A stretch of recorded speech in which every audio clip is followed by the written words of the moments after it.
భయపడకుము, నీవు దేవుని వలన కృప పొందితివి. ఇదిగో నీవు గర్భము ధరించి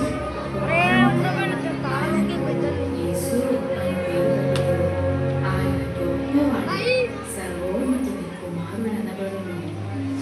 నేను పురుషుని ఎరగని దానిని, ఇది ఎలాగూ జరుగును?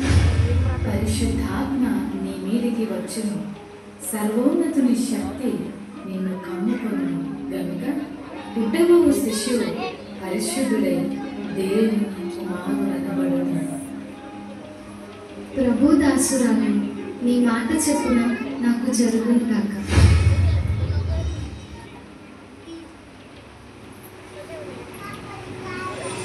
ఆమె భర్త అయిన యోసేపు నీతిమంతుడైంది. ఆమెను అవమానపరచడానికి రహస్యముగా ఆమెను ఉద్దేశించింది. అతడు ఈ సంగతులను గురించి ఆలోచన చేయుచుండగా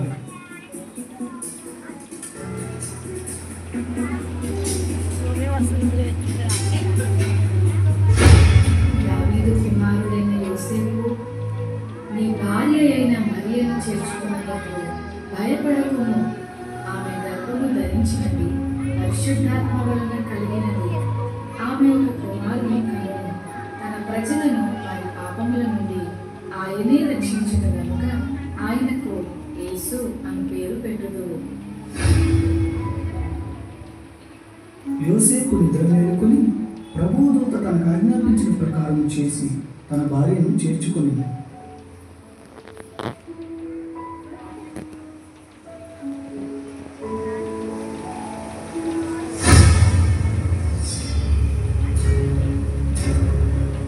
ఇందు మూలముగా 50 మంది ప్రజలకు తెలియజేయమనగా ప్రజల సంఖ్య రాయమని కైసర్ ఆగస్టు నిర్ణయించడం వలన ప్రజలంతా తమ తమ స్వగ్రామాలకు వెళ్ళి ప్రజా సంఖ్య రాయించుకోవాల్సిందిగా తెలియజేయమనగా.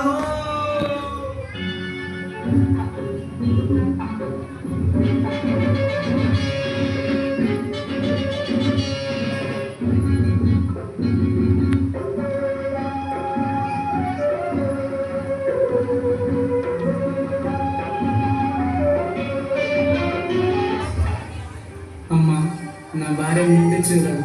మీ ఇంట్లో కొంచెం స్థలం ఇస్తారా? క్షమించండి అయ్యా, మేమే చాలా మంది ఉన్నాం. మా ఇంట్లో మీకు స్థలం లేదు.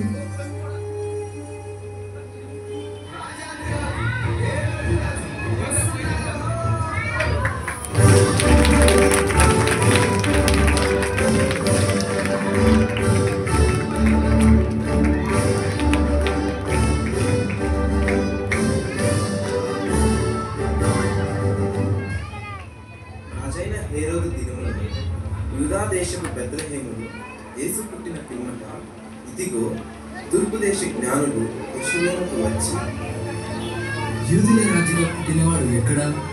తూర్పు దిక్కున మేము ఆయన నక్షత్రము చూచి ఆయనను పూజింపవచ్చు. చిత్తం మహాప్రభు. క్రీస్తు ఎక్కడ పుట్టును?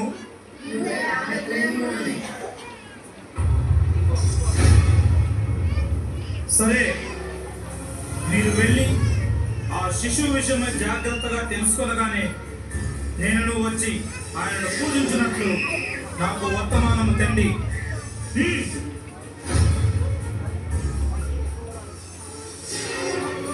నేను ఓటమి ఎరుగని హేరోదు రాజును మరి యొక్క రాజును పూజించడమా? అసంభవం.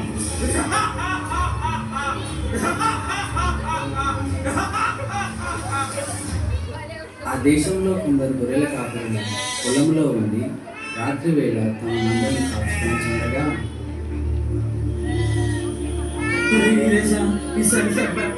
ఈసారికి గొర్రెలకు చేత ఏట్రా మళ్ళీ చెప్పను రా మళ్ళేసా.